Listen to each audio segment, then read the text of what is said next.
Só agora, alguns pesquisadores estão começando a compreender como são acessíveis muitas qualidades escondidas do pensamento. Foram necessários séculos para chegarmos a tais observações tão simples, mas agora já é possível provar que o pensamento é uma força motriz tangível. Como um conhecimento amplo do pensamento poderia penetrar mais rapidamente a humanidade se as pessoas se conscientizassem da nossa existência?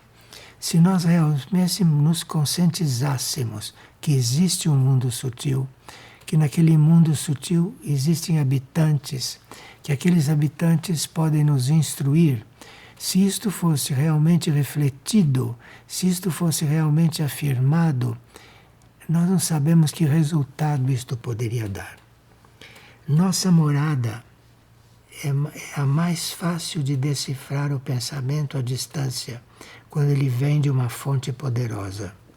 Mas quando as pessoas fazem experiências com a transmissão de pensamento, elas prestam pouca ou nenhuma atenção à sua própria condição espiritual.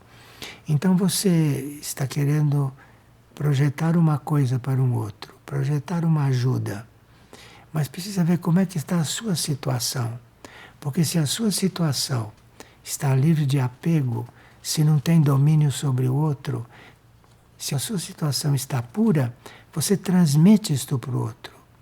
Nós já sabemos que a transmissão de pensamento é uma coisa que já existe, mas a transmissão de sentimento, a transmissão de ensinamento, isso tudo está para ser desenvolvido. E isto tudo depende da nossa própria condição espiritual. Então eu posso sim transmitir uma vibração para uma pessoa. E a vibração pode não chegar lá, a vibração pode chegar lá e não fazer efeito algum, porque a minha atitude não foi correta. Não é que a coisa esteja errada, mas a minha atitude não foi correta. E a minha atitude fez a coisa perder efeito.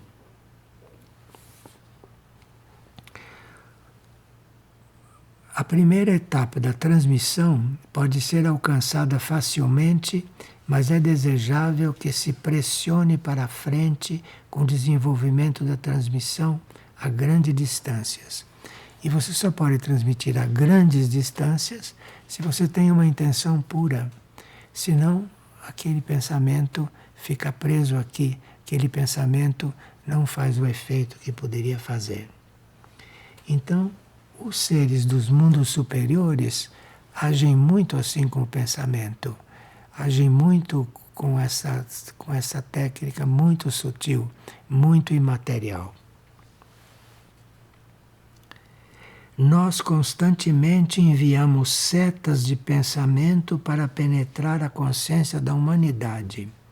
Muitas pessoas sentem quantos mensageiros estão batendo às suas portas. Mas a nossa atitude tem que ser uma atitude correta. A nossa atitude tem que ser uma atitude de desapego. Tudo isso que nós temos como possessividade, tudo isso tem que ser cancelado, tudo isso tem que ser trabalhado, porque senão o nosso próprio pensamento perde a vitalidade, o nosso próprio pensamento perde a competência. Veja, nós constantemente enviamos setas de pensamento para penetrar a consciência da humanidade. Muitas pessoas sentem quantos mensageiros estão batendo às suas portas. E às vezes não se chega a colher o sentido daquele pensamento. Algumas pessoas podem se admirar porque certos acontecimentos foram previstos com tanta antecedência, enquanto outros, aparentemente mais significativos, não foram previstos. Eles não nos avisaram, porque nós não temos essa cultura do pensamento, nós não temos esta intenção de cuidar do nosso pensamento. Então, algum aviso não pode ser dado. Lembremos-nos que além da compreensão mundial, existe uma compreensão supraterrestre. E a compreensão supraterrestre é muito maior do que a compreensão deste mundo. De forma que se você não entende alguma coisa, não deixe de considerar aquilo. Você não entende porque as condições não permitem, mas eles que estão nos conduzindo, eles que estão cuidando de nós, sabem de tudo isso e sabem por que não insistir.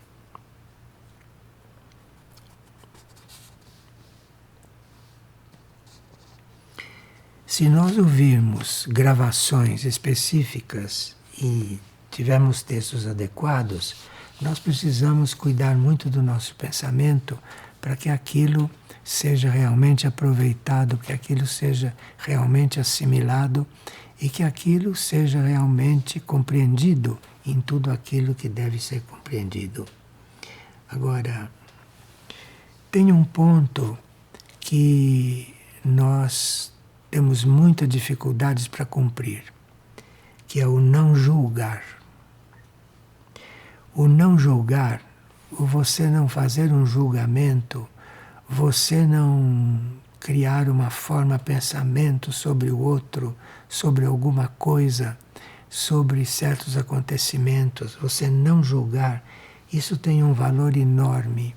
Porque quando você julgou, quando você fez uma ideia sobre uma coisa, você se prendeu àquilo, e aquilo te prendeu, aquilo te cristalizou. Temos com frequência sido acusados de nos interessarmos por acontecimentos insignificantes, enquanto ficamos indiferentes a fatos importantes.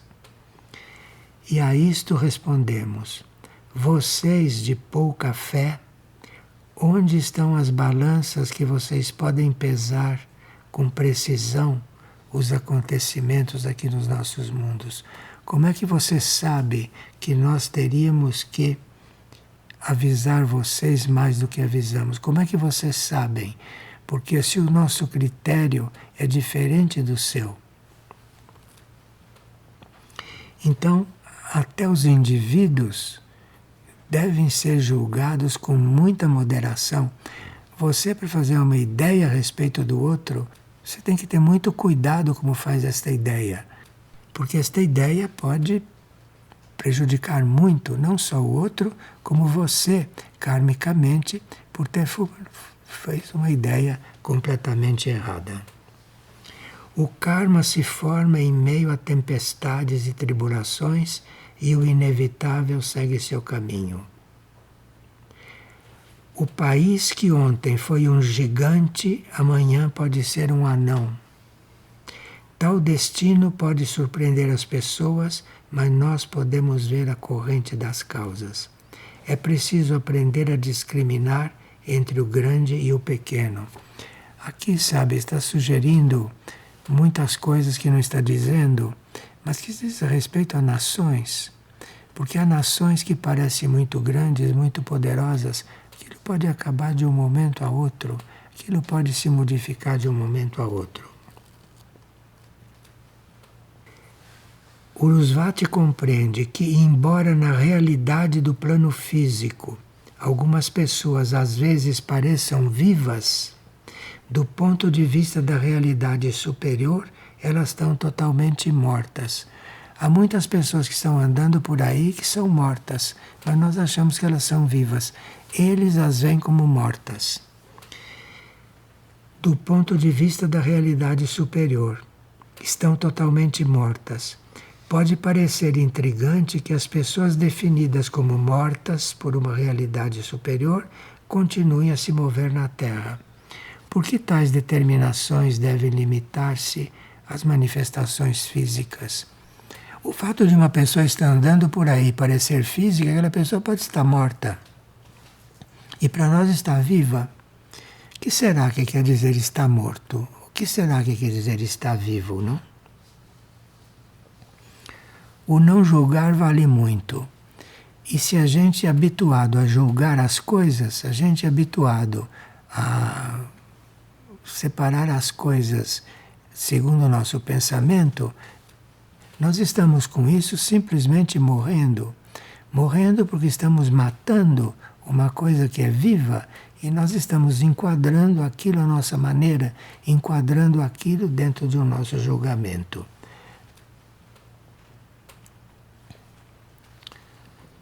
Poderíamos mencionar diversos desses mortos-vivos, cada um deles sofrendo de alguma doença física. Porém, sua condição física é um fator secundário.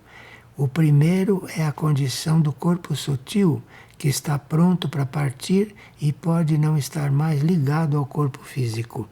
Tem gente que está com os corpos sutis já fora do corpo físico, mas o corpo físico está andando por aí, porque o fio não foi cortado. Tais autômatos podem não ser mais independentemente criativos e são facilmente levados por outros sem compreender nada.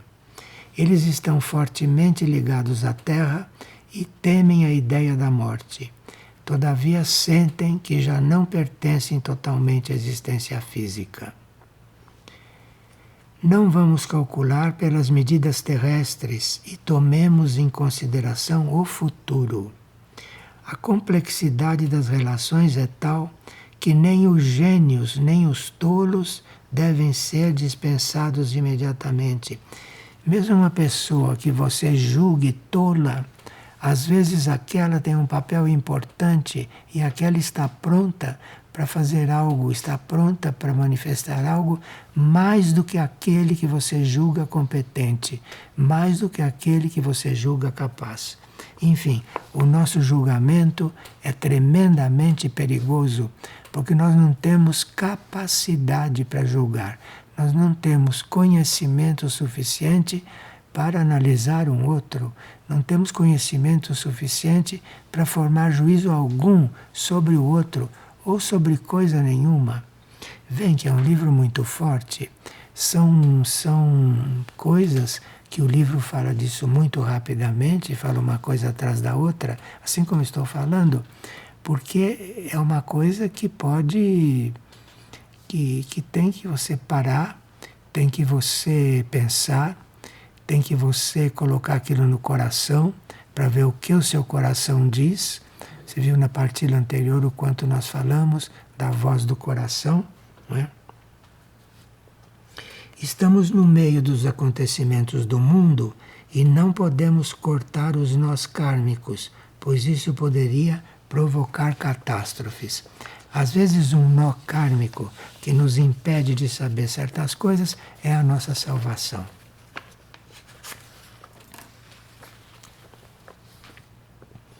E outra coisa que nós teríamos que considerar é o valor da tensão.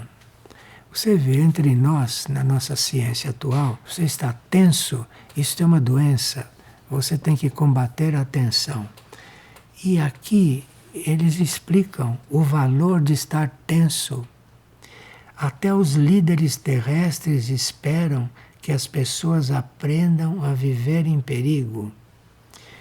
Nós temos que aprender a viver em qualquer condição. Nós temos que aprender a viver até diante de um perigo. O perigo existe e você não tem que ficar tenso.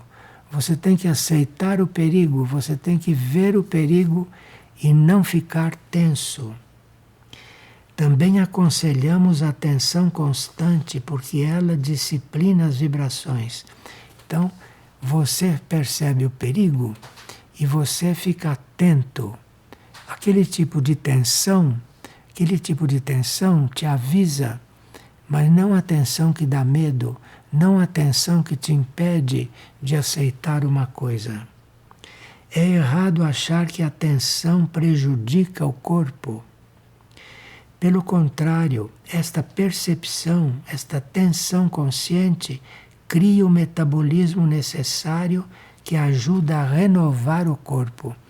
Então existe uma tensão, que é essa que as pessoas vivem nela, que prejudica, mas existe uma tensão que te faz ficar mais atento.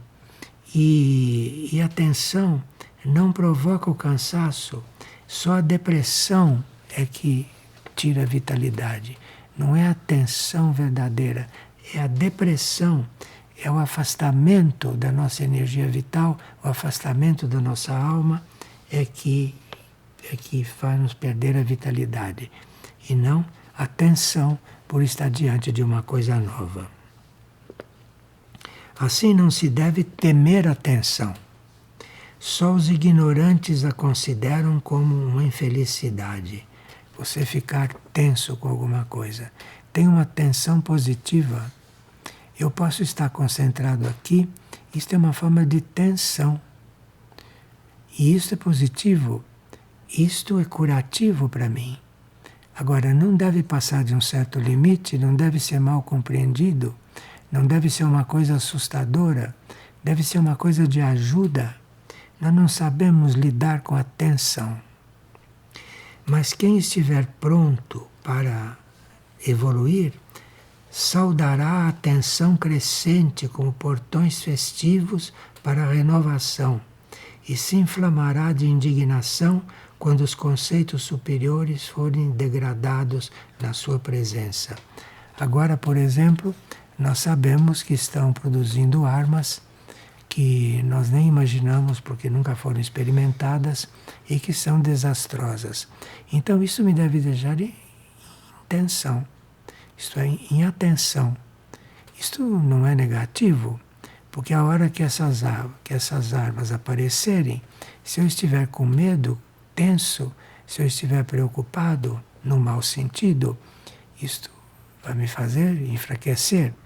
Agora, se eu estiver tenso por causa disto, já sei que daqui a pouco pode estar circulando uma arma com a qual nós não temos poder nenhum, nem de pará-la, nem de fazer com que ela não atue. Como outras armas a gente pode. Então, isto aqui nós temos que aprender. Porque vamos ter muitos motivos para ficar tensos, muitos mesmo. Então gostamos de ver o brilho da indignação e da tensão correta. No declínio do velho mundo, esta tensão é particularmente necessária e é preciso saber dirigir esta qualidade com eficiência. Então, quando se essas armas forem realmente usadas, porque os mundos interiores estão fazendo o possível para que não sejam. Mas é preciso que você fique tenso de uma forma correta e não fique tenso, desesperado. O pensador mostrava que a indignação, como reação à injustiça, pode ser uma cura maravilhosa dos cegos. Então, Urusvati sabe como nossas mensagens são diferentes, pois às vezes são ordens curtas e outras lembretes indistintos. Às vezes elas estão guardadas no cálice para serem usadas na hora prevista. Este cálice, que é o símbolo do graal, não o símbolo do cálice que Cristo usou, isto é um objeto simbólico. Este cálice é uma espécie de repositório que nós temos. Este cálice, neste cálice, que é aquele cálice que ele levantou e instituiu a comunhão, nós somos um cálice, por isso que ele usou aquilo. Nós somos um cálice e dentro desse cálice devem ser colocadas as coisas. E dentro desse cálice, então ele está falando disso agora. Às vezes elas estão guardadas no cálice para serem usadas na hora prevista. Esse cálice, essa nossa possibilidade de guardar essas coisas, de guardar o ensinamento, se nós guardamos isso na área correta, no cálice simbólico dentro de nós, então isto nós podemos usar no momento previsto. Este cálice, essa possibilidade de nós guardarmos as coisas que recebemos, isso nós vamos encontrar essas coisas lá dentro e o cálice vai manter essas coisas vivas. Nesses casos, as pessoas começam a se lembrar de algo ouvido em algum lugar e a recordação torna-se cada vez mais persistente com a aproximação da data prevista. Então vai chegar um momento em que você deve buscar nesse cálice interno teu as coisas que estão depositadas lá. E é por isso que cada vez que você aqui faz um trabalho de união interna, esse cálice te é mostrado.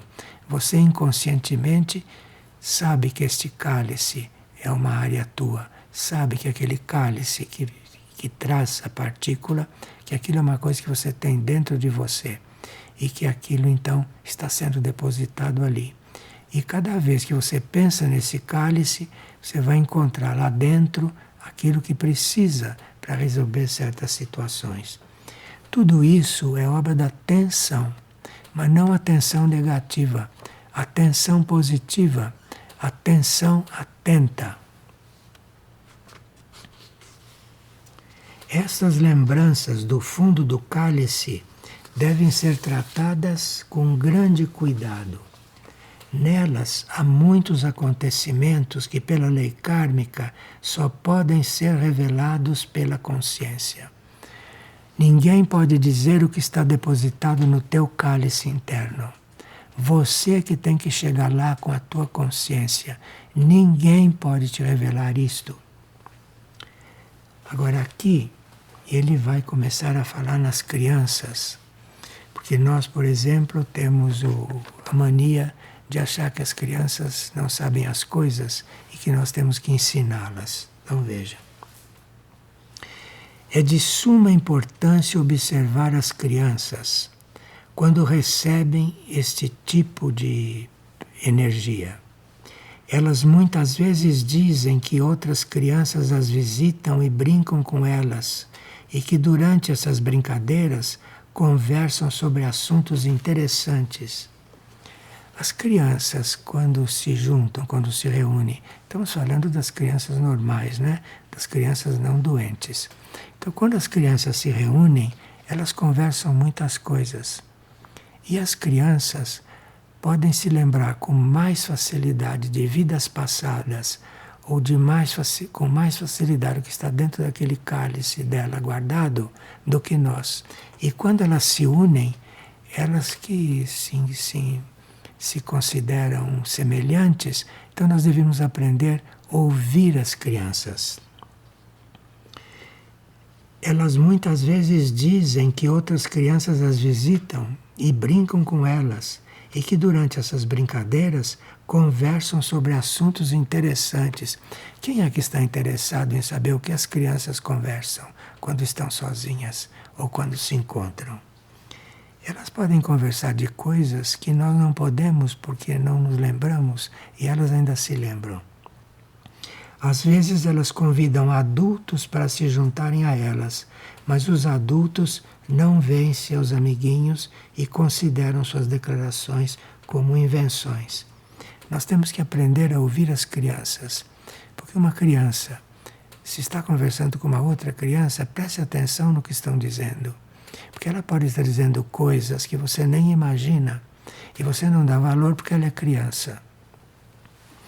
Esses fatos acontecem em todos os países e, todavia, não se deve considerar invenções infantis. Escutem o que as crianças falam. Por mais absurdo que seja, deve-se prestar muita atenção às declarações das crianças. Deve-se também considerar as visões de pessoas seriamente doentes.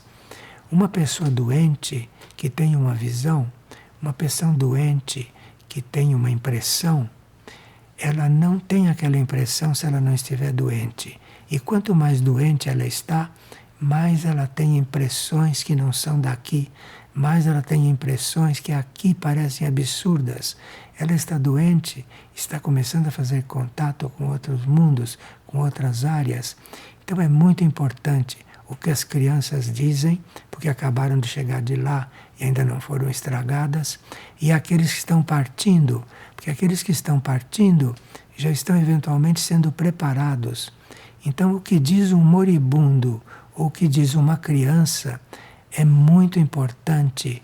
Nós não sabemos o que é importante e nós não chegamos a perceber isto por causa da nossa falta de preparo, por causa da nossa falta de sinceridade e pela nossa falta de apego, de desapego. Deve-se também considerar as visões de pessoas seriamente doentes, que muitas vezes veem imagens de pessoas desconhecidas tentando aliviar o seu sofrimento. E às vezes, sabe, um desses mestres do outro lado, dos mundos sutis, está cuidando interiormente de uma pessoa seriamente doente, mas ele se traveste, ele não aparece como uma presença de um mestre. Ele parece alguém desconhecido, que a pessoa nunca viu, não sabe o que é, para ele poder aparecer e para ele poder tratar, para ele poder agir daquela maneira. Às vezes essas imagens lembram pessoas queridas que morreram.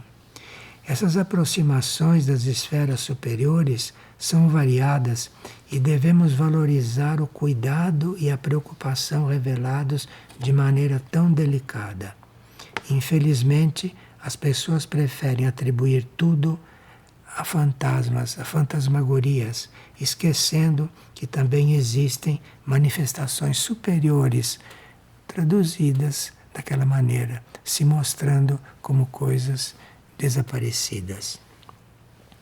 O pensador, ao ouvir falar de uma visão de parentes, disse que estava desencarnando: talvez espíritos superiores tenham se materializado através dessas formas. Às vezes a pessoa está desencarnando e o mestre que vem para, o curador que vem para curá-la, toma a forma de uma pessoa conhecida dela que já desencarnou. E ela pensa que está vendo um desencarnado.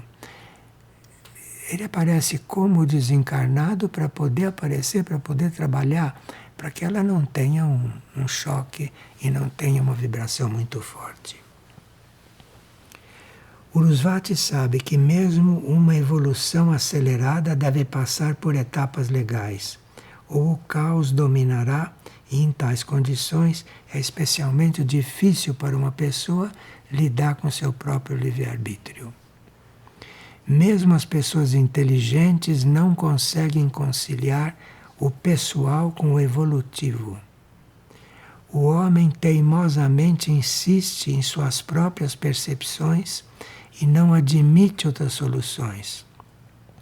É preciso muita energia para domar o livre-arbítrio.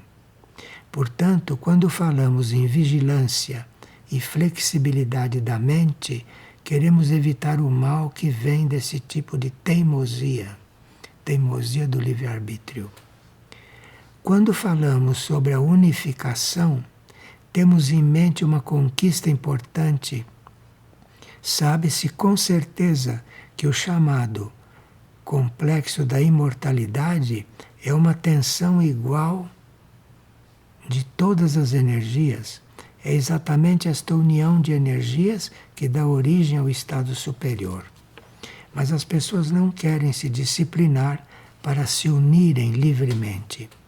Elas consideram a unidade uma ideia abstrata e preferem receber ordens do mestre, compreendendo muito pouco que a preparação para a unificação das energias é uma necessidade vital que tem que acontecer na vida diária das pessoas. Enfim, nós temos que aprender a respeitar aquilo que é inusitado, aquilo que não sabemos o que é e aquilo que nos parece estranho, porque aquilo é que é o verdadeiro dentro desta total ilusão terrestre. As pessoas muitas vezes inventam uma meditação extremamente difícil na sua tentativa de alcançar os planos superiores, negligenciando suas obrigações imediatas, porque nós temos que ser gratos àquilo que temos aqui agora. Não queremos fazer coisas complicadas para chegarmos a algum resultado. O grande serviço compreende o uso da energia psíquica, que deve ser cuidadosamente conservada lá dentro do cálice. A energia psíquica é a energia da alma. E é a energia da alma que produz o grande serviço, não é a nossa energia mental. Urusvati compreende a energia psíquica deve ser cuidadosamente conservada. Isto pode soar estranho. Podem as pessoas regular a energia primária, energia da alma, que penetra tudo e não seria arrogância para a humanidade assumir tal autoridade. Pode-se ter intenção de ser o guardião e controlador de tal poder infinito? O homem tem a responsabilidade da energia primária, porque ele tem dentro a energia primária, ele tem dentro a energia da alma. Então ele tem uma responsabilidade com isso. Pois ele é capaz de saber exatamente quando viola a bem-aventurança que lhe foi divinamente confiada. E o mundo sutil, os planos sutis, são baseados na harmonia.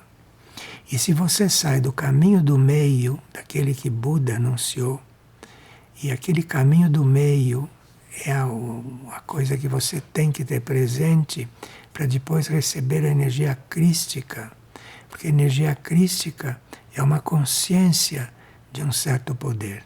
De forma que o caminho do meio tem que vir antes. E você tem que refletir sobre tudo isso. Você tem que entrar em contato com tudo isso. Não como superstição, mas como realidades que você encontra tudo dentro de você, lá no fundo do seu cálice. Urusvati viu as multidões do mundo sutil, mas aqueles de quem falamos não vivem nessas camadas. Esses ensinamentos sobre o mundo sutil são de camadas superiores do mundo sutil. Não são daquelas camadas onde os seres, alguns chegaram há pouco tempo e ainda estão se purificando ali.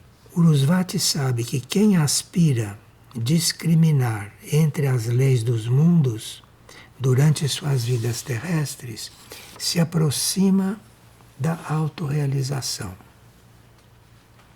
Onde então se deve procurar as centelhas dos mundos superiores? Poderão elas ser encontradas em meio à poeira terrestre? Claro, é precisamente em cada manifestação terrestre que se encontra as centelhas dos mundos superiores, que ele chama de mundo ardente. Porque depois dos mundos sutis, vêm os mundos ardentes, que são os mundos superiores. São os mundos em que se vai transcender a evolução humana. Portanto, cada um deve ser mais observador em sua vida diária. É preciso aprender a se conter das conclusões apressadas que podem resultar em reações prejudiciais. É preciso compreender o mal das acusações sem bases, o julgamento sem bases. Veja que são coisas muito básicas, né? Ninguém ensina a disciplinar a mente e ninguém se preocupa em desenvolver a imaginação. Mas sem estas asas é impossível voar até as esferas superiores.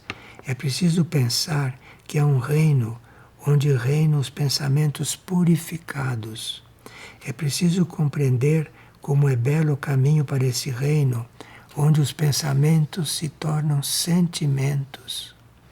Os corações terrestres podem responder a esses pensamentos e purificadores e sentir a graça criativa. Façamos de nossa vida terrestre uma vida plena e não percamos um só momento.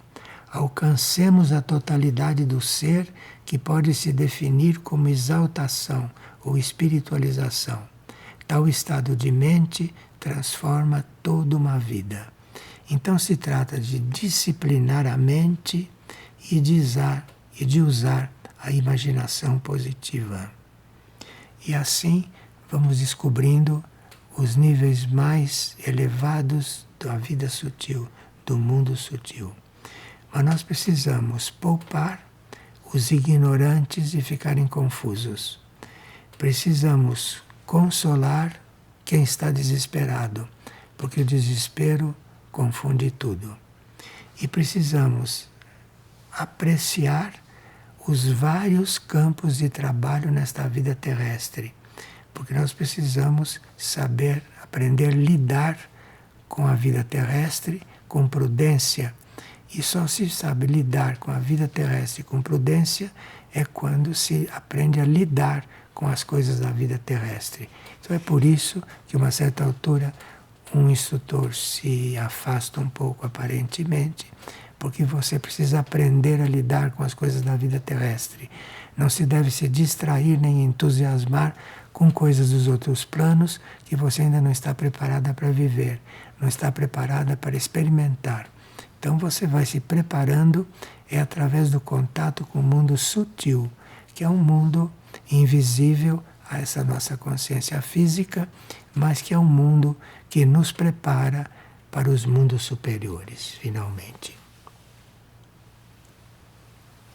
Então, o grande serviço é nós compreendermos tudo isso e estarmos realmente servindo as almas, estarmos realmente servindo aquela parte do outro que é a parte permanente, que é a parte do outro que tem a sensibilidade suficiente para entender certas coisas ou para aceitar certas coisas que não entendem, porque não têm condições de entender.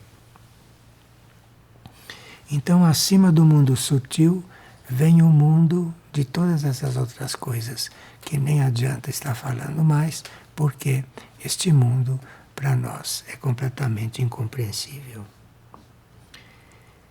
E esse grande conceito de serviço, que é o serviço às almas, geralmente não é compreendido e nem aceito, porque pode não dar resultado aqui, as pessoas acham que não ganham nada de servir às almas, que as almas vivem outras coisas.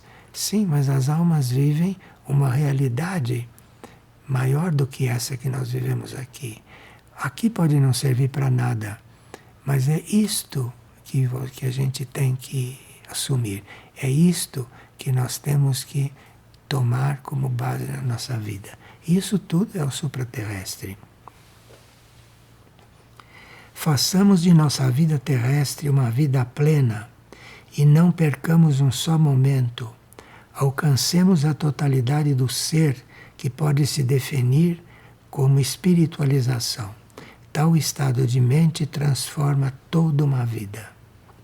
Assim que o menor sinal se reflita em seu coração, e lembrem que nas montanhas distantes vocês têm amigos que zelam por vocês e trabalham para vocês. Urusvati compreende a multiformidade do grande serviço. Esse grande conceito de serviço geralmente não é compreendido nem aceito. Mas o grande serviço, o serviço às almas, o serviço com aquilo que está depositado lá dentro, sente as necessidades terrestres e o verdadeiro servo da humanidade deve conhecer todas as condições de vida. Não há condições de vida inúteis. As condições de vida são todas necessárias que você entre em contato com elas. Ele deve poupar os sentimentos dos ignorantes, deve consolar os desesperados, deve apreciar os vários campos de trabalho para poder dar encorajamento prudente. Desse modo, o serviço trará benefícios em todos os lugares e o servo de Deus saberá encontrar as palavras que levará as pessoas a um futuro melhor. Principalmente agora que já apareceu o Armagedon.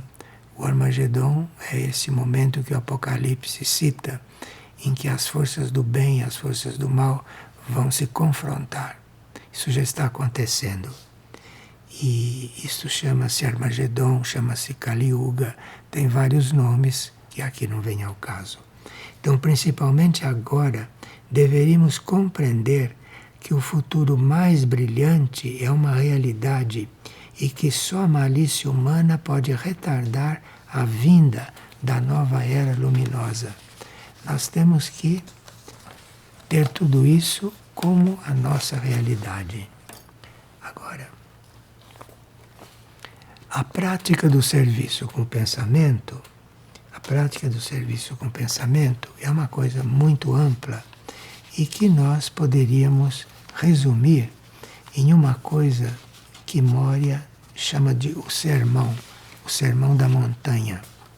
O Sermão da Montanha é algo que Jesus falou e que está em Mateus número 5, que diz: Bem-aventurados os pobres em espírito, porque deles é o reino dos céus. Os pobres em espírito são aqueles que têm o coração desapegado, de riquezas, são os humildes e que confiam unicamente no mistério, que confiam unicamente no supraterrestre, que confiam unicamente naquilo que ainda é praticamente invisível. Esses são os pobres de espírito, porque deles é o reino dos céus. E o reino dos céus é o alto mundo sutil para entrar nos mundos superiores. Bem-aventurados os mansos, porque possuirão a terra.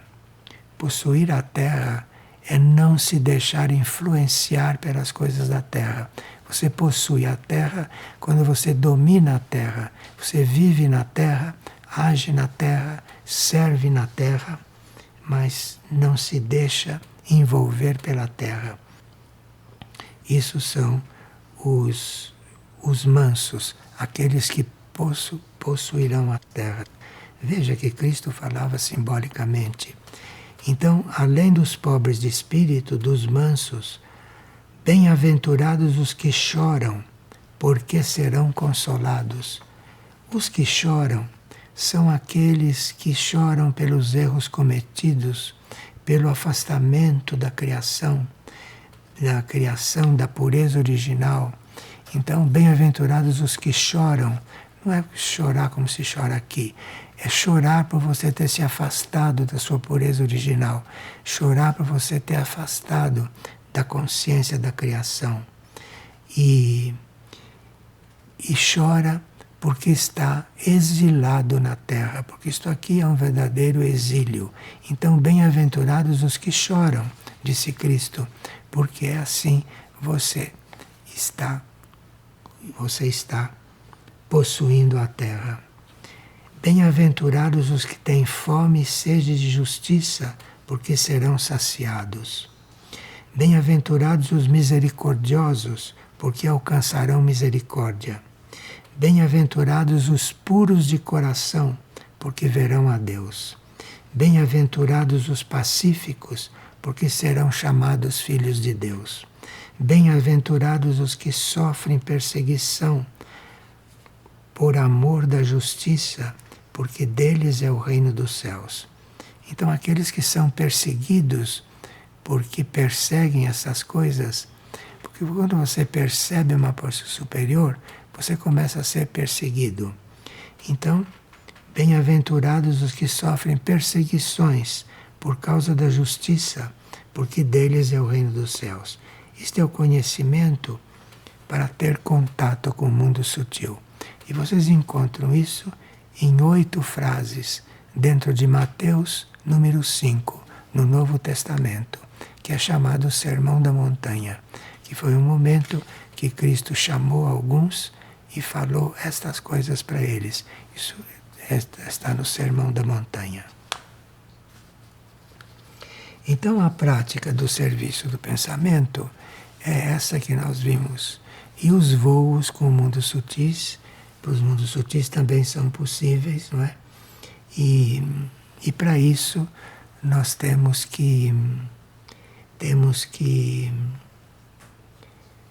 mais contato com a fraternidade, mais contato com esses seres que querem nos ajudar e que são muito cautelosos, porque são sábios e que nos ajudam dentro de certas condições que nós mesmos podemos produzir. E uma das coisas que mais impedem que a gente entre nesse assunto e que a gente comece a viver esta importância do supraterrestre são as calúnias. Porque o julgamento, quando é calunioso, isto é algo que impede qualquer evolução nesse campo que nós estamos estudando. Então, a calúnia, a mentira, e quando ela se mistura para você julgar uma pessoa, você está julgando a pessoa por uma coisa mentirosa, que não é verdadeira, que foi uma calúnia. E se você começa a ser participante da calúnia. Então tudo isso impede que você entre neste reino, entre neste mundo sutil. Bem. Urusvati pode contar sobre as sensações especiais que são experimentadas no corpo sutil durante os voos para os mundos distantes. É difícil descrever em palavras terrestres essas sensações sutis além dos limites da esfera terrestre. Você saiu da esfera terrestre, começa a ser muito sutil. É preciso experimentar tais voos para que a consciência acomode estas sensações supraterrestres. Os irmãos empreendem tais voos distantes regularmente. As pessoas também aspiram às esferas superiores, mas infelizmente ainda não aceitam totalmente a mobilidade do corpo sutil. Se nós percebêssemos que um corpo sutil nosso está saindo para se aproximar de uma outra região, se a gente percebesse isso sempre, a gente procuraria evitar. A gente não queria. E como o livre-arbítrio é respeitado, então isto não é percebido muitas vezes. Fala-se muito sobre os raios que tornam a pessoa invisível. O próximo passo será a invenção de um pequeno aparelho portátil que tornará invisível a pessoa que o carrega. Conseguimos a invisibilidade atraindo os raios necessários do espaço. Nós não precisamos esperar esse aparelho, que a ciência vai descobrir. É um aparelho que você carrega, você põe no bolso e aquele aparelho torna você invisível. Na regulagem do aparelho, você vai dizer ao aparelho ao que você tem que se tornar invisível. Então, esse aparelho vai te tornar invisível. Mas veja que todas essas evoluções, nós precisamos estar numa outra situação interna para recebermos tudo isso. Então, podemos conseguir a invisibilidade atraindo os raios necessários do espaço. O espaço tem os raios que te tornam invisível. Você não vai precisar desse aparelho. Hoje, você pode não ser visível por uma pessoa. Se você souber, inconscientemente ou conscientemente, atrair esses raios do espaço. Então veja o quanto a ciência é grande e o quanto a ciência supraterrestre tem para nos ensinar. Os voos para os mundos distantes definitivamente requerem esta mobilidade do corpo sutil, que em sua tensão atinge a aspiração. Então aquela tensão que é positiva se transforma em aspiração. E essa aspiração e mais o coração puro atraem do espaço certos raios que você se torna invisível. É difícil para um ser mental achar que ele pode se tornar invisível com um corpo humano de carne concreto. Isto é possível. Isto é possível. E isto tudo está para ser descoberto desde que o nosso amor pelo supraterrestre, o amor por aquilo que é superior à Terra, o amor por aquilo que é um plano de vida superior, esteja no nosso coração. Nossas irmãs, ele está falando das que vivem lá no plano sutil. Nossas irmãs são particularmente bem-sucedidas nestes voos, porque a síntese da natureza feminina é muito eficiente. Parece que na natureza feminina todas essas coisas são mais simples de acontecer. A natureza feminina tem mais intuição. A natureza feminina não precisa tanta de explicação. E nós, quando explicamos demais, nós tornamos uma coisa mais concreta. Então a natureza feminina é mais receptiva a todas essas coisas supraterrestres. Os voos são às vezes longos, mas a fraternidade sabe como proteger os corpos que estão nesses voos. O que parece ser um torpor, que às vezes aqui uma pessoa está meio assim em torpor, não é? Eu conheço uma pessoa que está mais em torpor do que acordada. E todo mundo acha que ele está distraído. Não, ele está entrando nessa escola, na escola do torpor. O que parece ser um torpor, com frequência nada mais é do que um voo, do que uma aprendizagem para um voo. Ele pensa que está entorpecido, mas ele está sendo preparado para voos fora do corpo. As pessoas com frequência não sabem lidar com alguém que está em torpor, que não é o torpor com o valor que nós damos. É uma situação de alguém que está sendo preparado para sair do corpo e fazer coisas fora do corpo.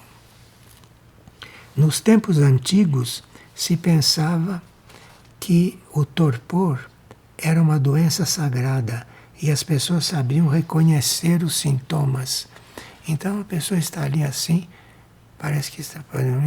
Aquilo era chamada a doença sagrada. E as pessoas sabiam reconhecer esses sintomas. Temos muitos registros dessas experiências. Urusvati poderia revelar os nomes de membros da fraternidade, mas não o fará porque ela pesa a importância de tal informação. Já há 7 nomes nos lábios do mundo, e onde está o benefício? Há 7 membros da hierarquia cujos nomes foram revelados, os nomes cósmicos, e isso não surtiu o efeito que podia ser sentido. De forma que eles são muito econômicos nos revelar os nomes deles. São muito econômicos, porque essa familiaridade de você saber o verdadeiro nome cósmico de uma hierarquia, isto pode não ser um benefício, isto pode transmitir a ele uma vibração que ele não está preparado para ter. Então é por isso que muitas hierarquias não revelam os seus nomes, ou então dizem um nome que não é o verdadeiro, só para ela ser identificada. Tivemos que mudar nossos nomes repetidas vezes para não despertar curiosidade. Temos sido obrigados a nos esconder apressadamente para não prejudicar um bom trabalho. Às vezes eles estão participando de trabalhos conosco, esses que estão no mundo suprafísico, mas eles às vezes, quando começam a ser percebidos, eles se escondem, se retiram, porque a vibração é muito forte para nós. O desprendimento dá-se no coração e a fraternidade se constrói sobre ele. Nossa cooperação vive do coração. A cooperação depende de como está o nosso coração, de como está a nossa intenção dentro do nosso coração. Quando falamos sobre a união, assumimos que o coração esteja vivo. A visão mais repulsiva é a união hipócrita. Muitos sonharam se aproximar da fraternidade, mas falharam precisamente por causa da hipocrisia. A hipocrisia não pode penetrar na nossa morada. Não se pode fingir a participação no grande serviço. Há pessoas que acham que elas podem representar alguma coisa para a hierarquia. A hierarquia te conhece mais do que você se conhece. A hierarquia conhece tudo de você. Antes do teu coração dizer uma coisa, a hierarquia já sabe o que o seu coração vai dizer. Então nós estamos diante de mestres, estamos diante de instruções que às vezes não podemos mesmo compreender. E a dúvida, quando entra, a dúvida pelo instrutor, a dúvida pelo processo, a dúvida por aquilo que está se passando, isso tudo é o maior veneno, isso tudo nos afasta desses mundos sutis. Então vocês veem que diante desse livro, que pequena síntese vocês têm que fazer, e ao mesmo tempo que vão anotando esses pequenos detalhes, só vão anotando outros e decorando outros. Decorar não quer dizer aprender de memória. Decorar quer dizer começar a viver isso. Não tenha pressa de querer saber, anotar e viver tudo que tem nesse livro, no supraterrestre e em toda a série de livros dessa ordem. Não tenha pressa. Não tenha pressa, porque isto virá à medida que você se colocar na atitude correta. E a atitude correta é o amor pelo ensinamento, o respeito pelo ponto do outro, é você se comprometer a não revelar aquilo que não deve ser revelado, porque um outro pode não estar pronto, e assim por diante. As pessoas acham difícil se acostumar à ideia de um intercâmbio do pensamento. Mas entre nós tal estado é absolutamente natural e serve para simplificar coisas anteriores. Agora, nós precisaríamos adquirir uma qualidade que se chama instantaneidade. Instantaneidade é você colher a coisa instantaneamente. E aquilo é tão instantâneo que você não tem tempo de deturpar aquilo com a sua mente. Não tem tempo de deturpar aquilo com o seu julgamento. Então você percebe algum contato, você com instantaneidade adere àquilo. Então você vê a dúvida, o julgamento, tudo isso já ficou para trás. Então você vai lendo um livro como esse e vai passando por um processo. E quando chega no final, você já está sabendo que você precisa colher a coisa instantaneamente, não deixar que aquela coisa se deturpe dentro de você, com o que começa a acontecer depois dentro de você, mentalmente, com julgamentos, com raciocínio e com tudo isso. E a instantaneidade é aquilo que grava as coisas no espaço. Tudo aquilo que nós fazemos fica gravado no espaço, não apaga mais. É que isso se chama instantaneidade. E também o livro começa a falar nos espelhos. Os espelhos, não é? Os espelhos são instrumentos que o universo tem para registrar certas coisas e fazer com que você aprenda a ler nesses espelhos. E os pensamentos se fixam nesses espelhos quando são instantaneamente percebidos. Então ficam nesses espelhos fixados. Isso são noções que você, em contato com o livro, vai sentindo que deve refletir sobre essas noções, que deve imaginar certas coisas, que deve produzir em você uma linha de imaginação positiva. Alguém poderia imitar a voz do mestre, diz a mente observadora. Alguém poderia imitar a voz do mestre. Não tenha medo, não, porque você percebe. Ele diz que uma criança, as crianças que são mais preparadas do que nós para certas coisas, uma criança sente sem errar os passos do pai e da mãe. O pai ou a mãe da criança estão se aproximando, ela sente os passos. E ela sabe que aqueles passos são do pai ou da mãe. As crianças sabem disso. E nós temos que aprender muito com as crianças. Com quanta profundidade maior o coração sente os envios do Mestre. E assim como uma criança sabe que a mãe ou o pai estão se aproximando porque ele sente os passos, você tem que aprender instantaneamente a saber o que está escrito em um espelho, o que pode receber dos espelhos. E aí você se torna um ser habituado a contatar os espelhos. Mas você, para contatar os espelhos, precisa ter essa percepção de saber de onde vêm as coisas, de saber que as coisas são verdadeiras.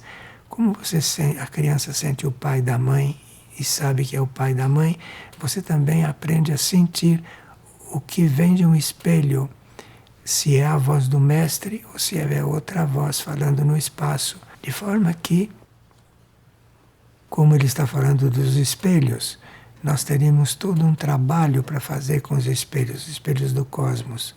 E estamos já entrando nesse campo através da vibração deste livro.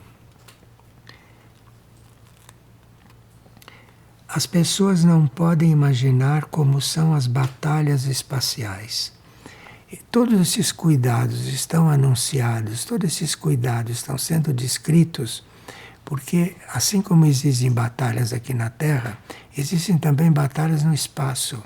Então nós precisamos estar alertados, saber que algumas coisas existem e como lidar com elas e como estar diante delas, porque quando nós tivermos que lidar com as batalhas do espaço, nós ficaremos bastante prejudicados.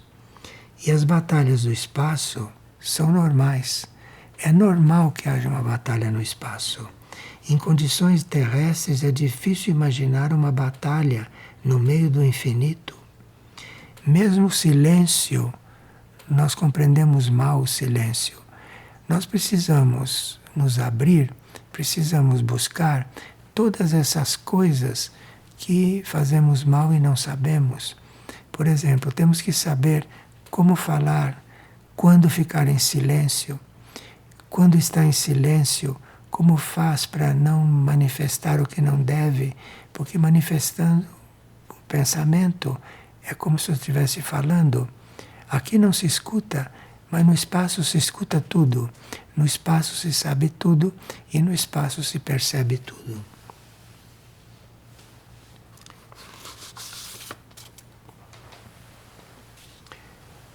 A menor perturbação pode interromper a recepção, mesmo com uma consciência alargada. Vocês com razão se espantam que os habitantes do mundo sutil não falem sobre as batalhas do espaço. Os grandes seres têm pena dos povos da terra e os pequenos não sabem da batalha.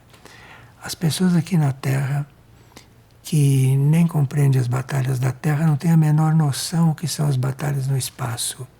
E nós, a uma certa altura, quando chegamos nos níveis mais altos do nível sutis, começamos a conhecer essas coisas, começamos a lidar com as forças do espaço, começamos a lidar com aquilo que é chamado a batalha do espaço.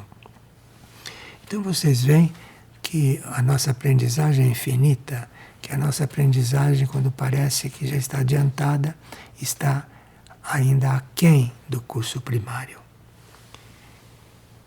E assim há também muitas batalhas em andamento na Terra, mas muitas pessoas ou não sabem delas ou as chamam por outros nomes. As camadas inferiores do mundo sutil são mais numerosas do que as superiores. Além disso, a confusão não alcança os campos dos bem-aventurados, dos quais vocês já sabem. Então, esses bem-aventurados, que agora nós teríamos que repetir os bem-aventurados, porque isto é muito importante.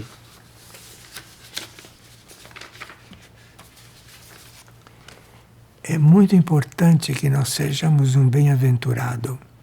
E isso no Evangelho está num trecho pequenininho de poucas linhas, e são oito condições que nós vamos repetir, porque é possível para nós todos. Bem-aventurados os pobres em espírito, porque deles é o reino dos céus. Bem-aventurados os mansos, porque possuirão a terra. Bem-aventurados os que choram, porque serão consolados. Bem-aventurados os que têm fome e sede de justiça, porque serão saciados.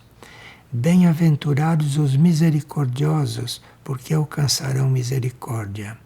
Bem-aventurados os puros de coração, porque verão a Deus. Bem-aventurados os pacíficos, porque serão chamados filhos de Deus. Bem-aventurados os que sofrem perseguição por amor da justiça, porque deles é o reino dos céus. Isto é o conhecimento para se ter contato com o mundo sutil. Sabemos que o reino dos céus é a 7ª dimensão. Sabemos que os mansos são aqueles que possuirão a terra, porque não se deixarão influenciar pela terra. Sabemos que os pobres de espírito, não é? São aqueles que não têm ambição, são aqueles que não mentem. Não é? Os que choram são aqueles que choram porque perderam a consciência da sua essência, perderam a consciência da sua pureza original. Então choram. E esses são bem-aventurados. E por que choram? Porque perderam a sua pureza. Porque choram? Porque perderam a sua consciência de tudo isso. São bem-aventurados. E são levados, então, para a 7ª dimensão. Veja como Cristo falava simbolicamente. Como ele falava uma palavra, queria dizer outra. Mas, se você se punha a viver aquilo, aquilo começaria a fazer parte de você. E para você viver aquilo, precisaria que ele falasse simbolicamente, porque se ele fosse falar na linguagem científica espiritual, você não ia compreender nada. E porque essas coisas dos planos internos, dos planos sutis, não são para compreender com a mente. Então ele falava muito simplesmente para você viver, para você assumir e viver. Porque aí você será um bem-aventurado, isto é, você terá a boa ventura de ir para uma dimensão onde as coisas são outras. E lá você compreenderá, e lá você fará a prática, você terá a vivência daquilo que aqui na Terra você não poderá viver. Então esse sermão da montanha, que é curtinho, que só são essas palavras, essas 8 frases, está em Mateus 5, que é uma das coisas que nós deveríamos ter decoradas. Isto é, decoradas quer dizer ter assumido de forma a não esquecer mais, a deixar que aquilo entre naquele cálice e seja encontrado naquele cálice, no cálice interior, na hora que for necessário. E nós vamos precisar muito desse cálice, vamos precisar muito de encontrar esse caminho e vamos precisar muito daquilo que é desconhecido e daquilo que está descrito minuciosamente no supraterrestre, que é um dos livros que fazem parte daquela instrução que, se a humanidade assumisse, se a humanidade incorporasse, estaria já liberta, estaria já salva.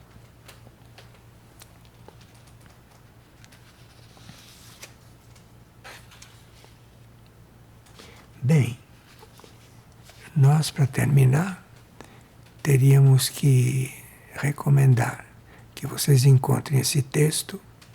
Esse texto está nas publicações do Agni Yoga Society, porque eles colocaram tudo no computador. Vocês têm os 4 volumes nesse texto, nesses sites do Agni Yoga Society. Vocês têm isso e é um livro que, se você o amar e se você o buscar com a intenção de trabalhar no mundo sutil, de viver no mundo sutil, de ter essa abertura para aquilo que é supraterrestre, é um livro que poderá surtir um grande efeito interno e que refletirá sobre este mundo que está num momento muito importante, que é o momento do Apocalipse ou o momento do Kali Yuga. Kali Yuga é uma palavra que era usada antes do Apocalipse ser escrito, mas é a mesma situação. E isto é algo, e esse Apocalipse ou esse Kali Yuga ou essa situação está se apresentando agora de forma consciente, está realmente entre nós, de forma que esse supraterrestre é algo que vocês teriam que nele aprenderem a estudar, aprenderem a estudar. Enfim, nós acreditamos que passamos esta mensagem, isto é apenas uma apresentação, e a partir daqui é que o trabalho começa. A partir desta apresentação, a partir do interesse que você tem por aquilo que é supraterrestre, por aquilo que é invisível, por aquilo que é aparentemente impossível, é segundo o grau de amor que você tem por isso no coração, é que você entra nessa outra escola, nessa escola que vai te levar às dimensões superiores. Muito obrigado pela atenção, então. Muito obrigado.